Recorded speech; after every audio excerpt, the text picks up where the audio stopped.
Queridos, eu preciso compartilhar com vocês a alegria que eu sinto de ter sido convidado para estar contando meu testemunho aqui. Tem 14 anos que o Senhor se revelou a mim. E nesses 14 anos Ele não parou de se revelar. Isso é muito lindo. Eu acho que é interessante a gente começar sabendo que a obra ela não termina quando ela começa. Que revelação poderosa. Ele continuou fazendo, ele continua fazendo. E é na expectativa daquilo novo que ele ainda vai fazer, que a gente continua com a sede do primeiro dia. A gente está sempre esperando ver o novo da parte do Senhor. A Bíblia é a mesma, ela não vai mudar. Mas os lugares que nós entramos em Deus têm vistas diferentes para o trono. Amém? É uma ideia ilustrativa que às vezes me faz desejar muito ouvir o que os meus amigos estão vendo de Deus. Porque com certeza eles estão em lugares que talvez eu nunca tenha colocado os meus pés. Eu quero saber como é que é a vista do mesmo Deus, daquele lugar onde meu irmão se encontra. E eu espero contribuir de alguma forma para que gere mais paixão no teu coração ainda pelo nome de Jesus. Eu quero te dizer como é que eu estou sentindo mais ou menos esse momento aqui. Sabe quando você vai falar de alguém que você ama para uma pessoa, você não quer falar para ela de qualquer jeito, porque se você ama, o seu desejo é que aquela pessoa possa amá-la também. Você já experimentou fazer isso numa festa de aniversário, quando você está homenageando o aniversariante? Com certeza ele está presente. Então, é bem diferente, é muito mais poderoso você falar dessa pessoa que você ama para outras pessoas na presença dela. Eu percebo que a presença de Deus aqui nesse lugar torna um ambiente totalmente profético, e eu oro para que você abra o teu coração e a tua mente e todos os teus sentidos para absorver completamente a atmosfera que o Senhor já trouxe nesse lugar, e que com fé nós vamos entrar e tomar posse de tudo aquilo que Deus tem para nós. Amém, queridos? Abra a tua Bíblia comigo no livro de Salmos, no capítulo 100. Eu preciso te dizer que isso para mim é algo extremamente profético que está acontecendo hoje.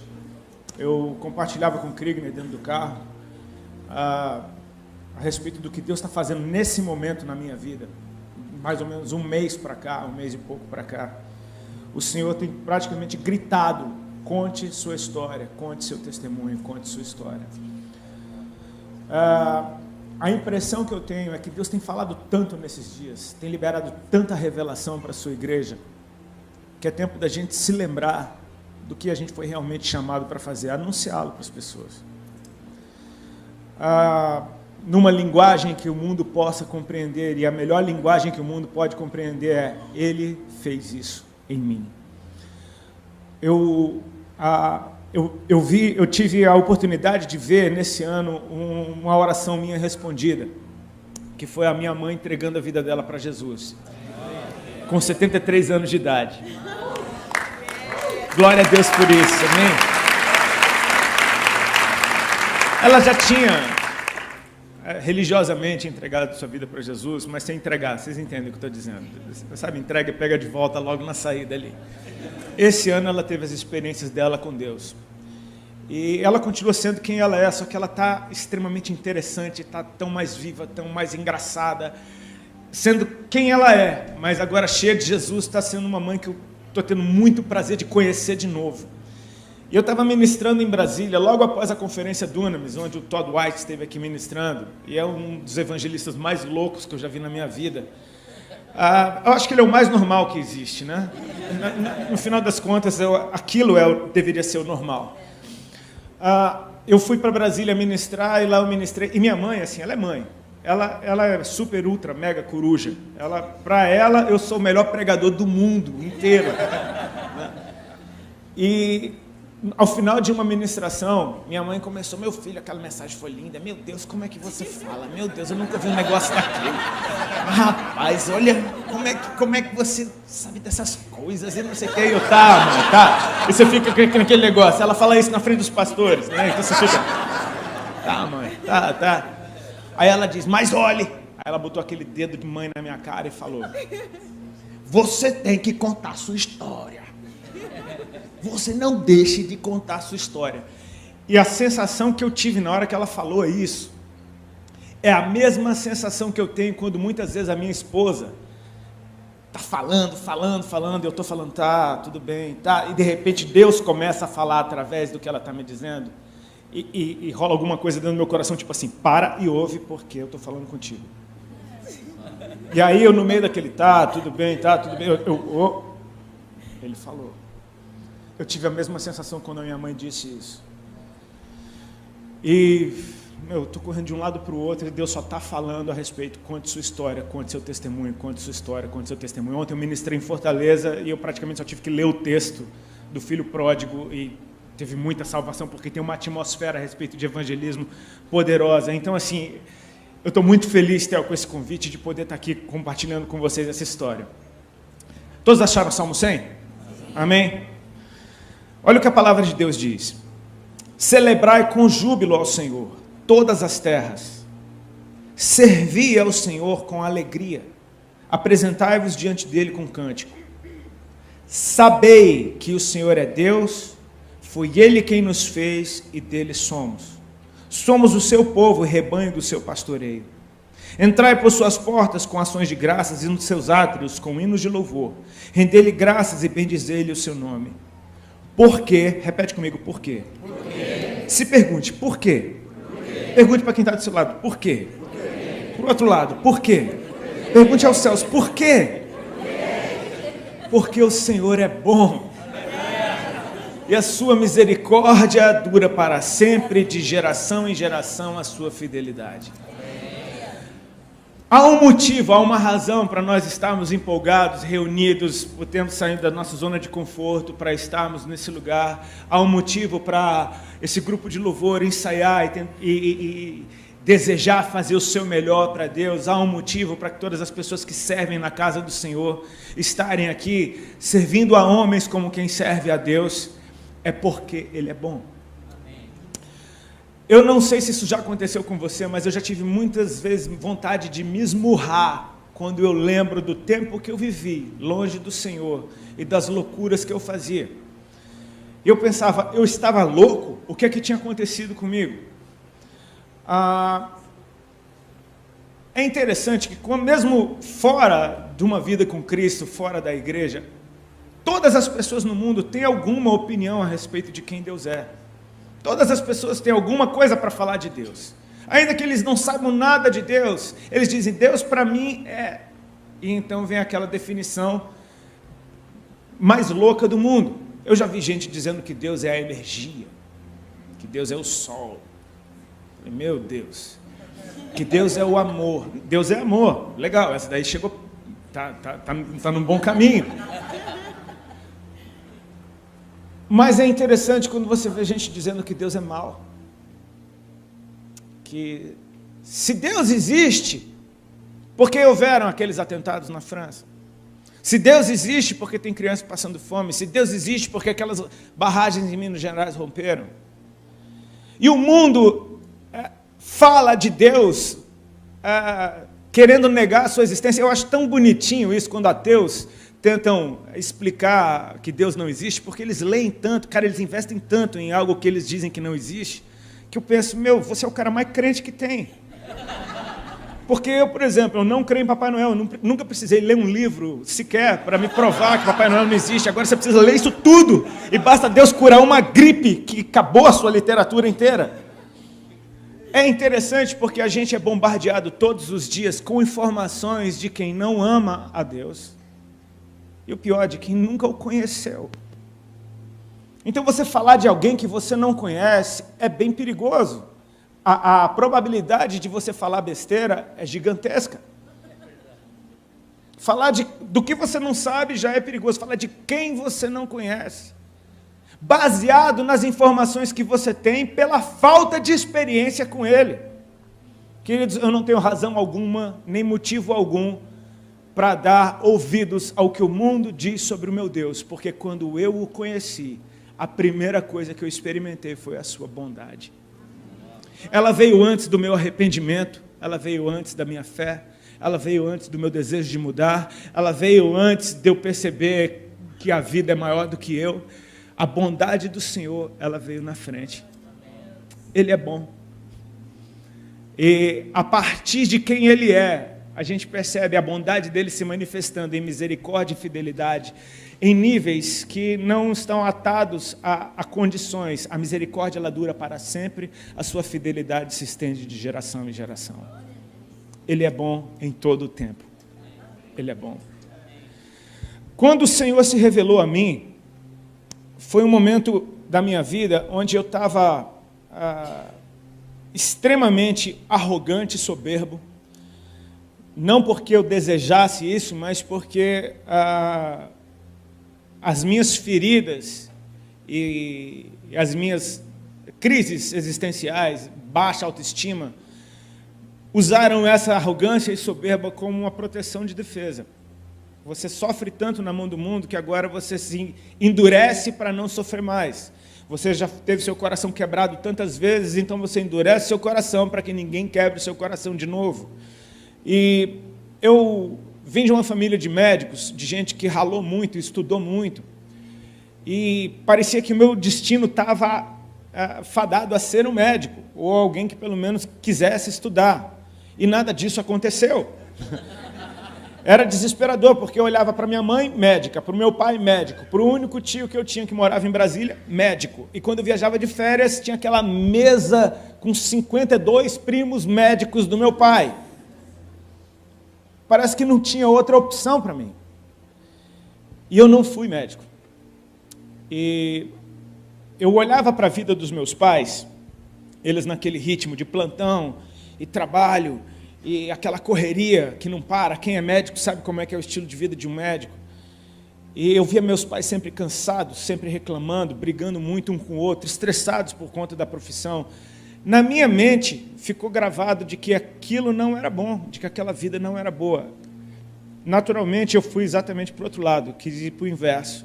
Eu comecei a buscar um referencial de alguém que tivesse prazer na vida, de alguém que gostasse do que faz, porque ainda que eu hoje perceba, minha mãe nasceu para ser médica, ela até hoje trabalha com medicina, serve na comunidade lá em Brasília, ela é do programa Mais Médicos, minha mãe até hoje, 73 anos, está lá, ela vai lá. E eu não percebia isso na época, porque eu não via prazer, eu estava buscando prazer, eu falei, eu quero fazer alguma coisa da minha vida que me dê prazer. E, naturalmente, eu me lembro até hoje que a primeira imagem que ficou gravada do referencial que eu queria foi um clipe do Van Halen que eu vi, passava, acho que no Fantástico.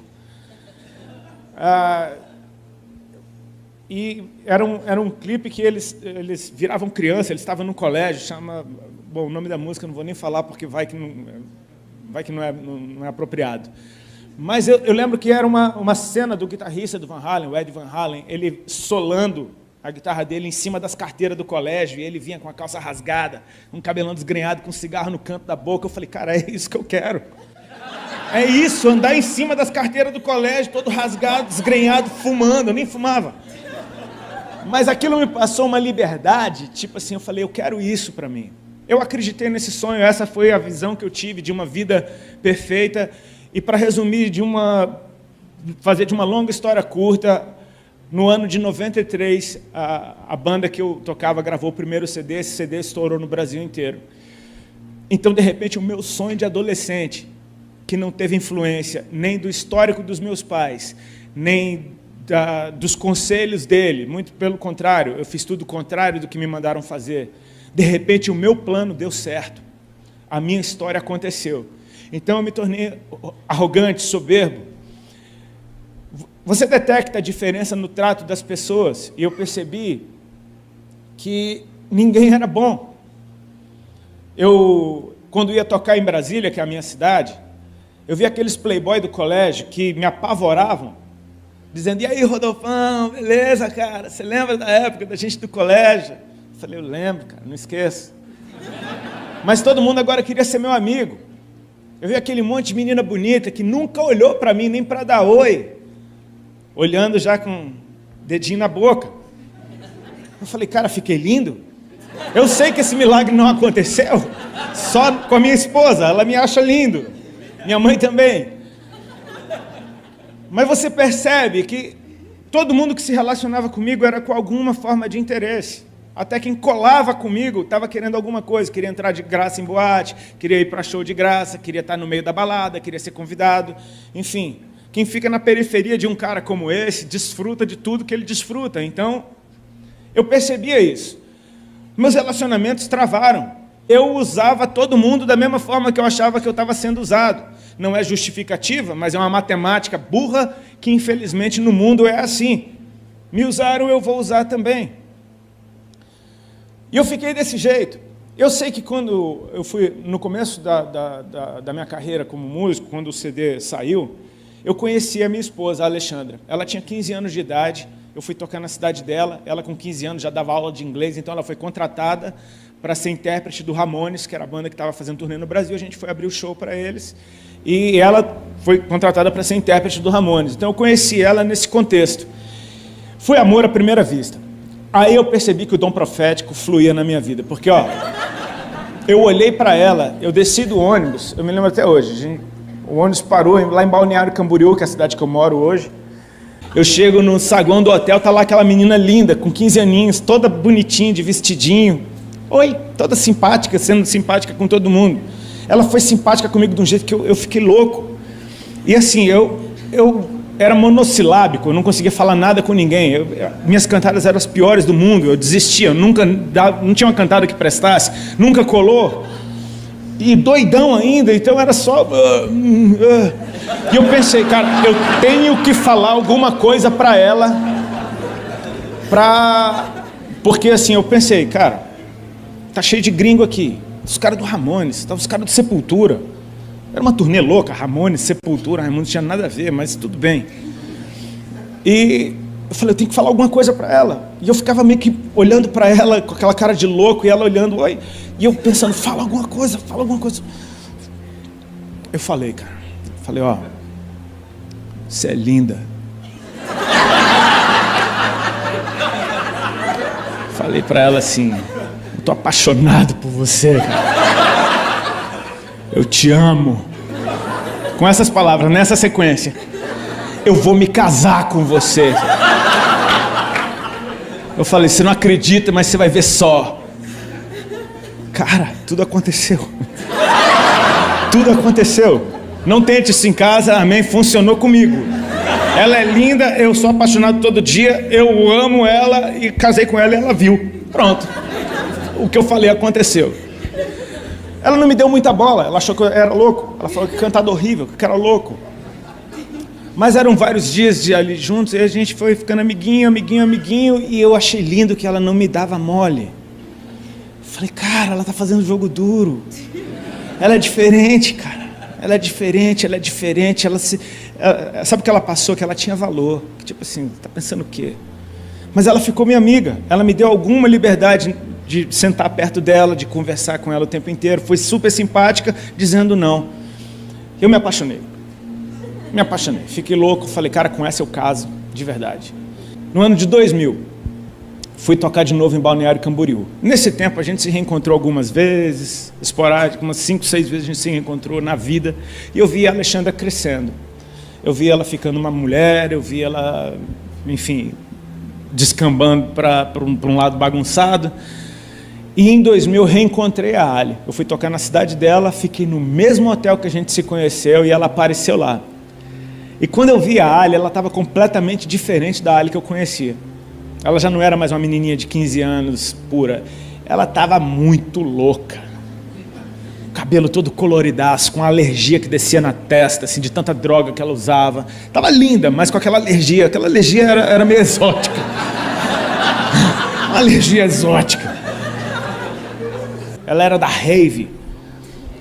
O amor que a gente sentia um pelo outro estava ali ainda. Ainda que os dois estivessem muito bagunçados. Ela estava muito bagunçada e eu estava igual eu estava, só que pior por tempo na bagunça. Eu sei que daquele dia até hoje nunca mais desgrudou. Ela largou tudo que ela estava fazendo em Balneário e, resumindo, em um mês ela estava morando comigo aqui em São Paulo. E aqui a nossa vida começou um conto de fadas e em pouquíssimo tempo virou um pesadelo. Ela arrumou um emprego muito legal numa boate e ela era hostess da boate, uma boate Playboy lá no Itaim. E ela tinha que ficar todas as noites com uma lista de playboy que entrava, playboy que não entra, playboy que entra, playboy que não entra. Tomando cantada de playboy a noite inteira, ganhando droga de todo mundo. Ela tomava êxtase toda noite. Eu falava, cara, isso está ficando pesado. O estilo de vida dela me chocava. Eu achava que eu era super natureba perto dela. Eu sei que a gente começou a sofrer demais. Nosso relacionamento. Aí eu comecei a perceber, cara, que a primeira vez que eu estava abrindo o meu coração para alguém de verdade, no meio daquele contexto, eu estava sofrendo de novo. Então era como se eu dissesse, cara, tá vendo como você é burro? Tá vendo como você não devia ter se aberto desse jeito? Eu comecei a querer endurecer de novo. A gente começou a sofrer, o nosso relacionamento começou a se deteriorar e, enfim, a gente começou a ter brigas terríveis. Eu comecei a mandar ela embora de casa, ela não ia. Então eu tentava humilhar ela para ver se ela ia, ela não ia, e aquilo estava ficando insustentável. Nesse tempo, eu comecei a entrar em paranoia, porque eu comecei a adoecer. Meu corpo começou a manifestar sintomas de uma doença física. Eu achava que era emocional, eu achava que aquilo era uma viagem da minha cabeça, eu achava que aquilo não estava acontecendo, mas estava. Eu estava perdendo peso, minhas roupas me diziam que eu estava ficando cada vez mais magro, o colar que eu usava no pescoço estava ficando frouxo, o cinto eu tinha que apertar cada vez mais, as pessoas começavam a dizer, cara, você está muito magro, o que é que está acontecendo? Começava a rolar conversa, dizendo, não, ele deve estar com AIDS, ele deve estar com AIDS, e eu desesperado com aquela situação, nada de eu ganhar peso, começaram a aparecer caroços debaixo do meu braço e na região da virilha. Eu me lembro que apareceu um, eu achei que era uma íngua, não desaparecia, apareceu outro, apareceu outro, apareceu outro, apareceu no outro braço, apareceu na virilha, e quando eu vi eu estava cheio de caroço, que só aumentava de tamanho, de quantidade, e aquilo se estendia por 1 mês, 2, 3, 4, 5, 6, 7 meses, 8 meses sofrendo com esses caroços, e era um sofrimento silencioso, porque eu não tinha coragem de contar isso para ninguém, porque a realidade do que estava acontecendo na minha vida denunciava de que eu não era tudo aquilo que eu achava que eu era. Aquela verdade estava me confrontando e estava dizendo, cara, você não é o super-homem, você é frágil. E eu estava me sentindo extremamente fragilizado no meu corpo, na minha alma, porque meus sentimentos estavam arrebentados naquele momento, ou seja, eu me tornei uma pessoa extremamente amarga. E foi aí que Jesus começou a colocar o plano dele em prática. A Ali carregava sementes dentro dela. A Ali, ela veio de uma família que foi da igreja, que não estava mais nos caminhos do Senhor. A Ali tinha sido aquelas pessoas que aceitou Jesus umas 350 vezes na vida. E toda vez que a vida dela estava difícil, ela ia para uma igreja, aceitava Jesus de novo, pegava a vida dela na volta, mas naquele momento do Doril, ela experimentava, tipo, a dor sumiu, Jesus, tu és muito bom, obrigado, mas até a próxima. Ela nunca tinha tido um compromisso com o Senhor, mas ela tinha sido exposta inúmeras vezes ao amor de Deus, ao ponto dela sempre voltar para Ele. E isso é muito lindo a respeito do nosso Senhor. A misericórdia dEle, ela dura para sempre, cara. Ele nos perdoa constantemente. Ela não tinha ainda a revelação de quem Ele era. Então, ela fez o que ela acostumada a fazer a vida inteira, tinha sempre dado certo. Ela correu para os pés do Senhor por causa das dores dela. Ela falava, Senhor, se o Senhor mudar minha situação com o Rodolfo, eu nunca mais te largo. E o que acontece é que naquele momento da vida dela, ela começou a se tocar de algumas coisas cruciais. Ela falou, cara, Deus me chamou a vida inteira e eu nunca respondi. Isso que está acontecendo comigo hoje é fruto das minhas escolhas. Ela falou, eu vou levar Deus a sério. E ela começou a arrumar um telefone de uma pastora, que deu telefone de outra, que deu telefone de um monte de irmã, e daqui a pouco ela tinha um círculo de oração de gente que orava por ela. Umas irmãzinhas lá da Vila Carrão, que, estava direto com ela no telefone, e ela começou com uns papos de crente dentro de casa. Eu falei, que conversa é essa? Virou crente agora, ficou louca, está querendo nada de santa. Eu estava totalmente resistente a tudo aquilo, eu não queria nada de Deus. Minha vida já está uma droga, ainda a mulher vira crente. Eu falei, pelo amor de Deus, onde é que isso vai parar? E ela se envolvendo cada vez mais. Era o tempo todo, era toda briga, ela ligava para uma irmã, para chorar para as irmãs. Falava, meu Deus, nem sei quem são essas pessoas, está falando da nossa vida. Eu viajava para fazer show com a banda, ela ia para a periferia, passava o fim de semana na casa das irmãs. E as irmãs não tinham tempo ruim, meu amigo. Era culto todo dia, o dia todo, era monte, era vigília, ela voltava tendo que descarregar isso em alguém, e era eu. Eu não aguentava aquilo. Eu sei que eu fui resistindo, daqui a pouco ela veio com uma notícia: essas irmãs vão vir aqui em casa. Eu falei, falei, isso não está legal. Mas eu não tinha moral alguma, eu estava completamente arrasado dentro de mim, eu não tinha nem autoridade para dizer, não vem, acabou. Não, eu falei, quando é que elas vêm? Segunda-feira. Eu falei, então segunda-feira eu vou fazer alguma coisa, não vou ficar aqui. Ela falou, só que são 7 segunda-feira. Aí eu, poxa, 7 segunda-feira, toda segunda-feira eu vou ter que arrumar alguma coisa para fazer. E eu fiz o meu plano, e eu falei, cara, eu vou ficar fora, não quero saber de crente, não quero saber dessas irmãs loucas, não quero, a mulher está ficando louca, minha vida já está horrível. E eu fugi, só que aí teve uma vez que eu esqueci que elas vinham. Quando elas chegaram, eu estava lá, eu falei, e agora o que eu faço? Aí a Ari falou, fica. Eu falei, tá bom. E foi chocante, porque aquele grupo de irmãs parecia a minha avó, cara. Todas elas pareciam minha avó. Eu falei, meu Deus, eu pensava, Ali, como é que você anda com um povo desse? Eu falei, essas são as irmãs, meu... Chegaram lá, tudo simplesinho, daqui a pouco começaram a orar, e elas, ultra, mega, hiper pentecostais, cara, elas deram lugar rapidinho ao Senhor. E daquele jeito delas, né? Pulando num pé só, rodando, correndo pela casa, karatê, dando espadada. Elas não se intimidaram nem um pouco com a minha presença e com estar na minha casa. Eu era um intruso naquele lugar.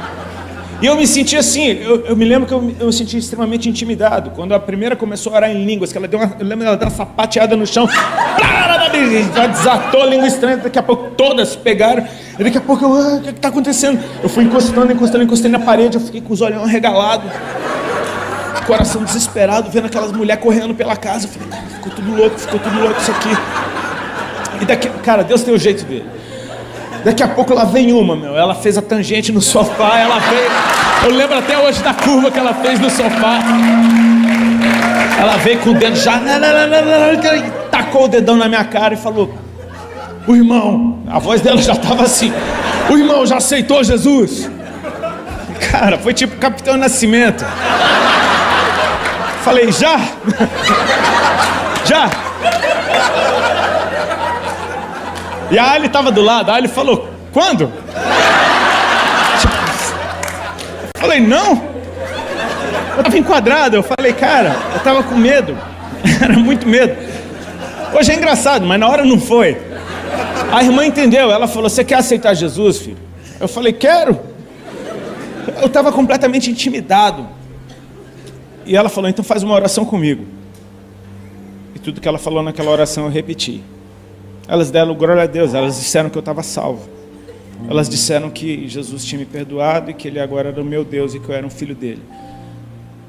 Eu falei, Elas oraram e foram embora. Ficou eu e a Ali naquela sala. Eu falei, que é isso? Que povo é esse que você está andando? Explica agora esse negócio. Aquelas músicas que elas cantaram, que blá blá blá blá blá blá é aquele lá. Falei, tá louco, pelo amor de Deus. Enrolei uma bomba, fumei. Falei, não tô aguentando, não. Doido pra fumar. Passou uma semana.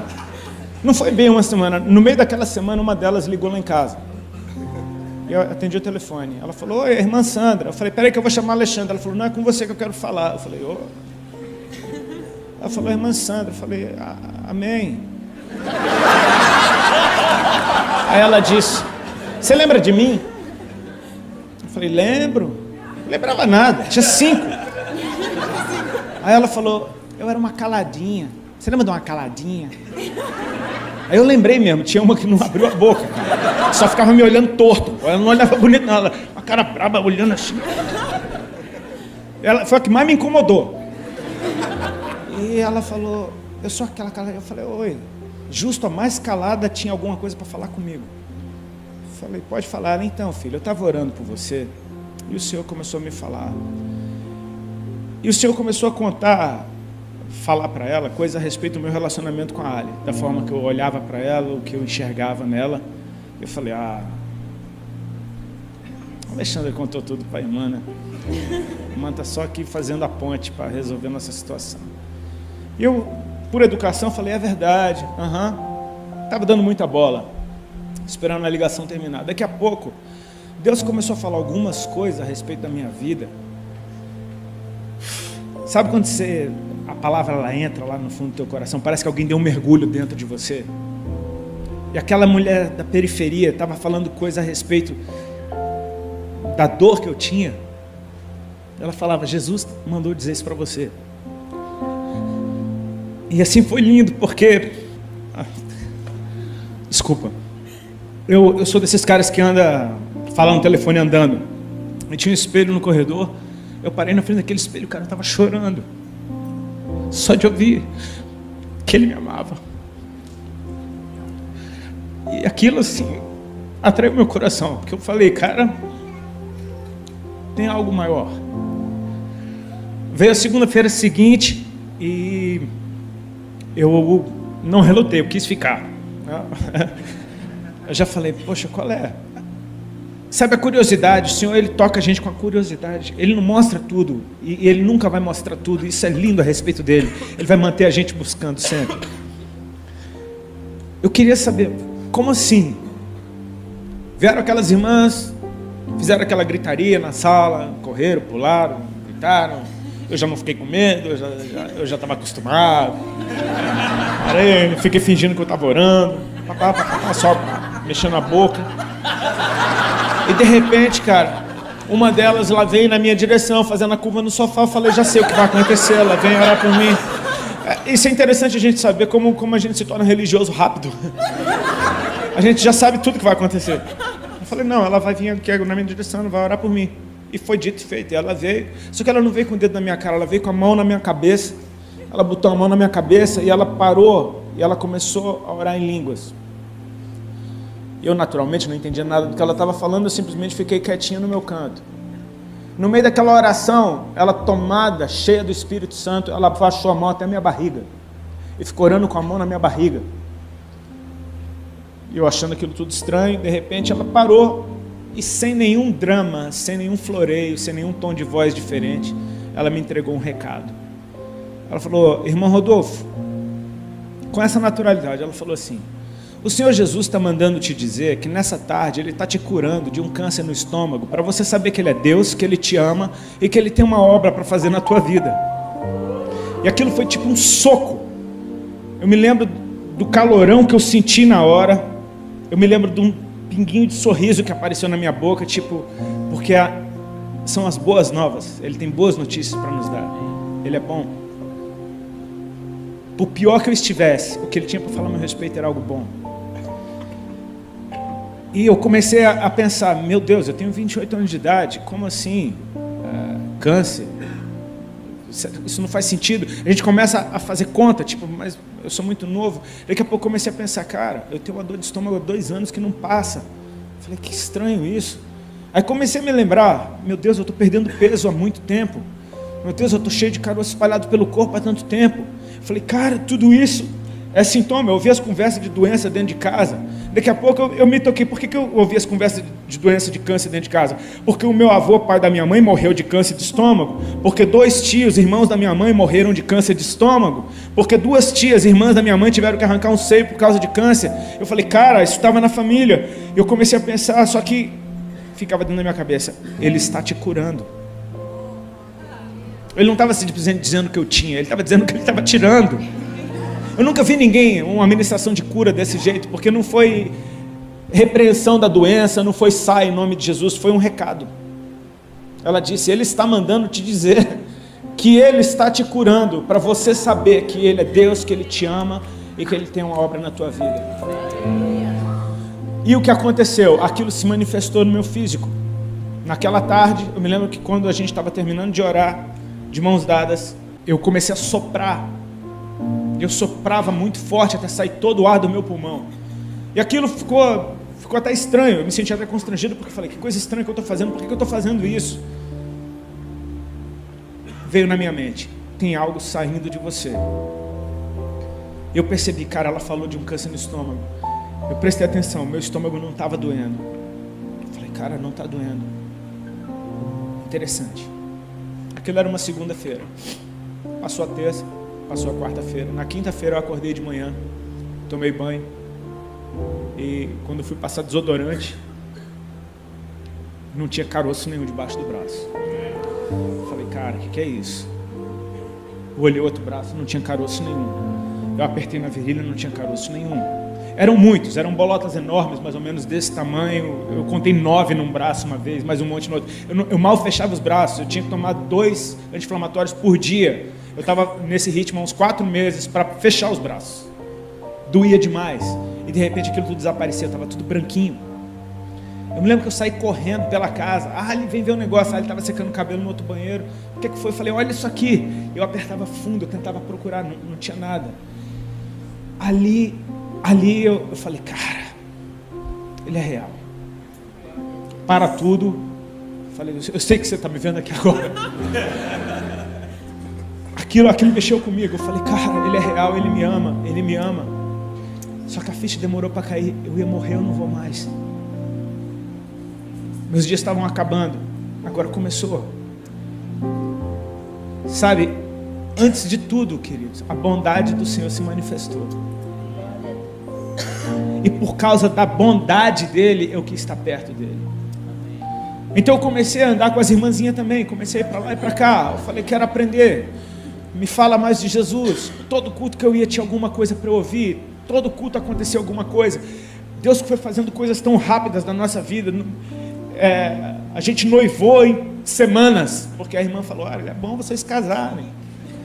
E estava chegando o aniversário da Alha, eu comprei um par de aliança de presente e fiz o nosso noivado debaixo da mesa do restaurante. Vai dar sua mão aqui, enfiei sem ela ver. Ela olhou, chorou. E aí a gente foi dar notícia do noivado para os pais dela. Fomos para Balneário Camboriú. Pega a prancha, pega umas roupas, vamos de última hora, pega o bagulho que tem, leva. Eles fomos lá e eu não me programei. Então cheguei lá em Balneário, eu tinha pouca maconha.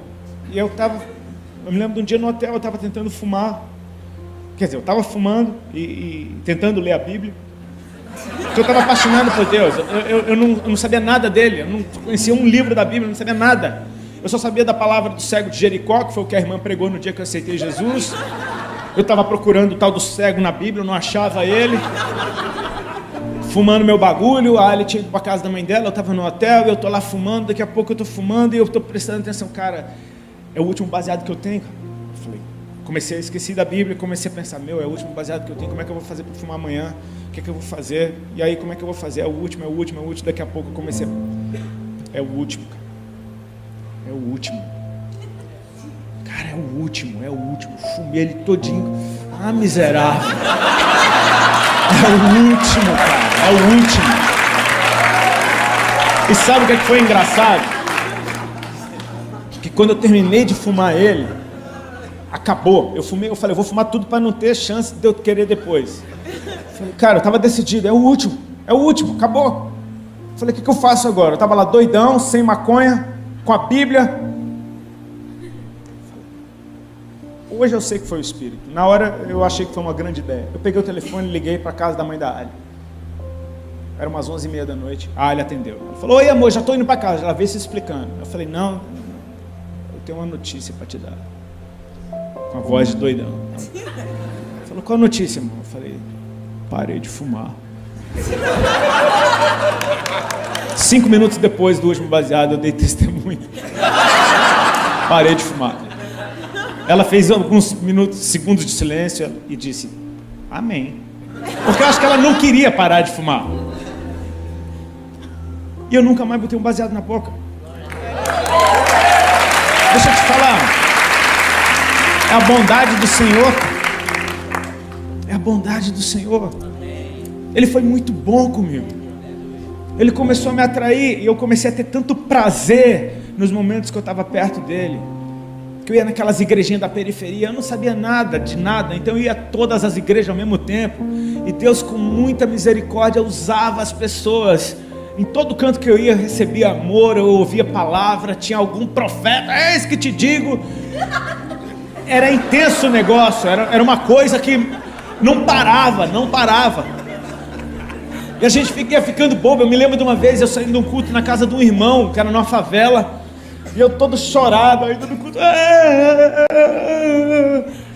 E aí eu cheguei no carro, acendi um cigarro e eu tô chorando, eu falando, cara, cigarro não tem mais nada a ver. Daqui a pouco eu comecei a querer parar de fumar cigarro. Quando você vê, as coisas foram caminhando simplesmente por exposição à presença dele. O Espírito convence. Ele foi me convencendo, tipo, isso aqui não é legal. Não é que é tipo, eu não posso fumar porque senão eu vou pro inferno. Não, é tipo assim, poxa, ele é tão bom, por que eu ainda tô preso nisso? Eu comecei a olhar para ele e você percebe, conhece a verdade, cara. Ela te liberta. Eu comecei a ir atrás dele, eu comecei a buscá-lo, comecei a querer conhecê-lo. E nessa inocência de simplesmente se mover por aquilo que meu coração estava me impulsionando, porque em questão de meses eu estava noivo, não fumava mais maconha, estava ficando gordinho, engordei 19 quilos em 3 meses. Virei uma bolinha, todo mundo percebendo, tá gordinho. Agora eu começava a ouvir bullying. E eu estava amando aquele bullying, porque eu falei, cara, esse bullying, ele testifica de que eu estou curado, não é viagem, está acontecendo. Eu apertava debaixo do braço o dia inteiro, só para ver se não tinha nada ali. Então, sabe aquele dia que você fala, poxa, será que isso não é uma viagem da minha cabeça? Apertava debaixo, não é. O Chechel até brincou uma vez, né, meu batera, ele é cheio de tiradinha, ele não pode ouvir uma tiradinha dessa, uma oportunidade. Eu estava uma vez contando um testemunho e ele ouvindo, eu estava falando que, eu falei, irmãos, tinha vezes que o meu sovaco pregava para mim, porque era só apertar debaixo do braço que eu me lembrava que Jesus era real. Aí eu vi o Chechel caindo na risada. Esse cara tá rindo. Daqui a pouco ele chegou, Rodi, sabe como é o nome do teu sovaco, cara? Falei, qual? Aí ele, é Axilas Malafaia. Aí ele pregava pra você, cara. Falei, meu Deus do céu. Isso é coisa do Chechel. Quem conhece ele sabe que ele é uma figura. A mente dele trabalha muito rápido. Eu sei que esse processo o Senhor, ele foi se revelando para mim naquele nosso estilo de vida recluso. Era eu, a Ali e as irmãs. Só que ao mesmo tempo eu estava tendo compromisso com a banda todo fim de semana. Eu tentava me comportar normal. Cara, eu tentei muito ser normal. Eu tentava, só que eu já não fumava mais. Só parou de fumar, parei. Estranho. Minha conversa começa a mudar. Estranho. De repente, eu começo a me sentir mal naquele ambiente. De repente aquilo ali já não está mais agradando o meu coração. De repente eu começo a perceber, por que esse desgosto que eu estou sentindo? Por que eu não tenho mais prazer nisso?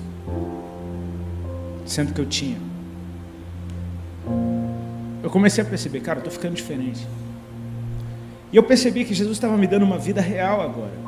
Agora eu tinha uma vida real, agora eu tinha uma vida, cara, eu tinha vontade de falar com os meus pais, eu tinha vontade de contar para eles que eu não usava mais droga, eu tinha vontade de compartilhar isso com todo mundo, tinha uma vida real acontecendo ali. A bondade do Senhor, Ele me atraiu para Ele porque Ele é bom. E tudo que Ele estava fazendo na minha vida era tão bom que eu falei, cara, isso é muito bom. Todo mundo vai achar bom. Quando todo mundo souber como Deus é bom e que Ele me fez bem, todo mundo vai achar bom. Só que chegou um tempo que eu não aguentei mais ficar lá.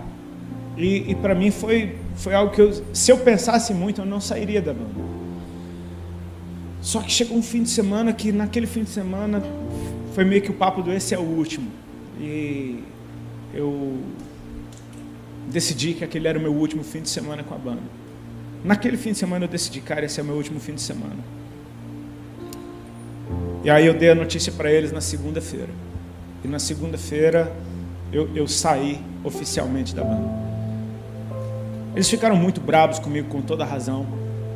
Com toda razão. Você mudou de vida, tomou uma atitude que mudou a vida de todo mundo ao teu redor e ninguém escolheu isso.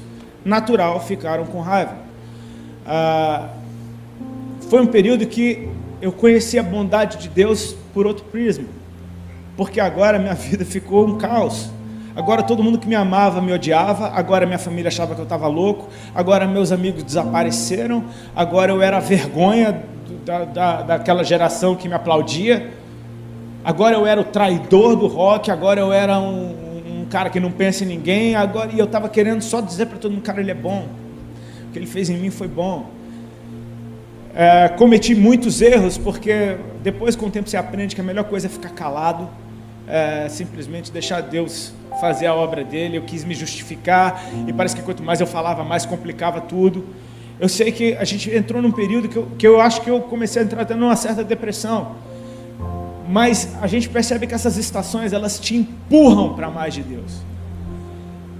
É uma pressão tão preciosa, porque do jeito que você está, você vai morrer, cara, você vai enlouquecer, você precisa se mover, e aquela pressão empurrava para dentro de Deus, tipo, cara, eu ia para a palavra de Deus, eu não entendia nada, mas eu queria conhecer, e aí a palavra começava a me dizer o que estava acontecendo comigo.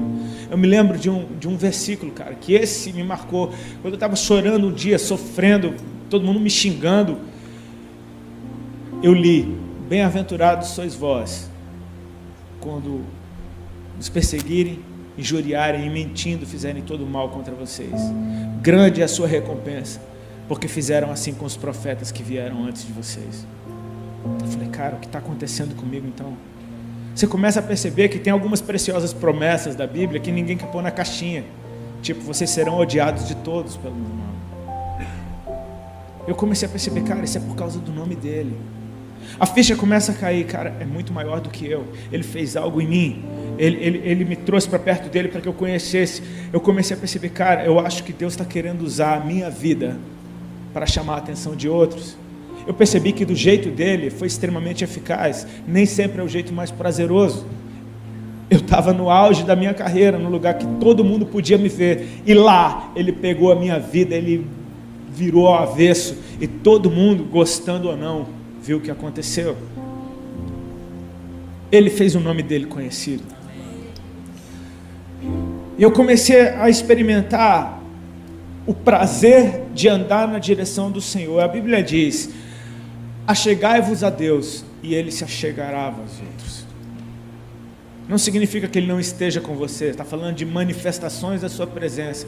Cada passo que você dá para dentro de Deus, você sente aquela atmosfera cada vez mais intensa, mais profunda. É aquela alegria na alma de fazer a vontade do Senhor. Quando você faz o que Ele te mandou, você sente um gozo na alma que você fala, cara, é para isso que eu nasci. Eu comecei a experimentar o prazer de compartilhar Jesus com os outros. Eu comecei a experimentar o prazer de ouvir a palavra de Deus. Eu comecei a experimentar o prazer de ir na casa do Senhor. E por mais que as igrejas parecessem religiosas e meio, umas muito de um jeito, outras muito de outro, eu tinha a Bíblia que me falava do templo. E eu vi aqueles cristãos no livro de Atos indo todos os dias ao templo. Então toda vez que eu estava entrando numa igreja, qualquer que fosse, eu estava entrando no templo do Senhor, porque um dia Jesus tinha entrado na minha vida.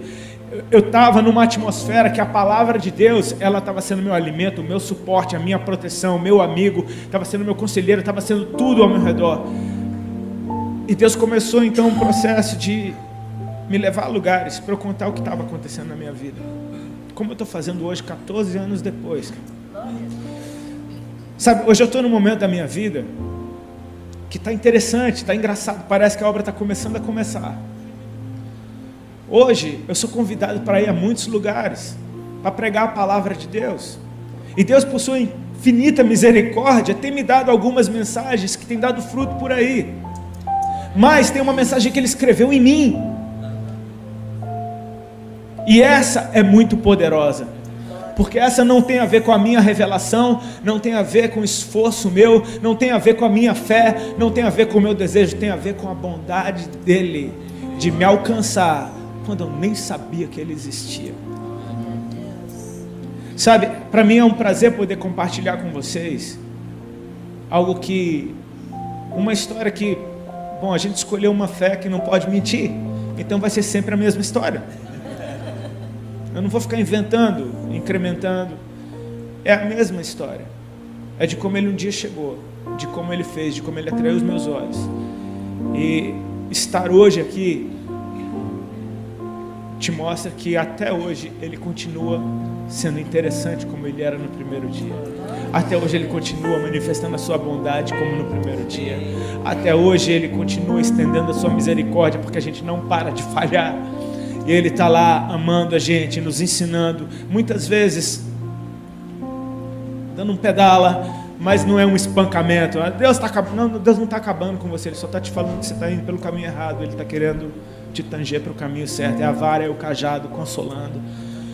A gente começa a perceber que Ele é bom em todo o tempo. O que eu queria deixar para vocês, querido, é que há um motivo maior para a gente estar com Ele. É maior do que os nossos desejos, do que aquilo que a gente quer que Deus faça na nossa vida. É maior do que um milagre que você precisa. É maior do que o sentido que você quer encontrar para a tua vida. É a bondade do Senhor. Ele é bom. Ele é bom.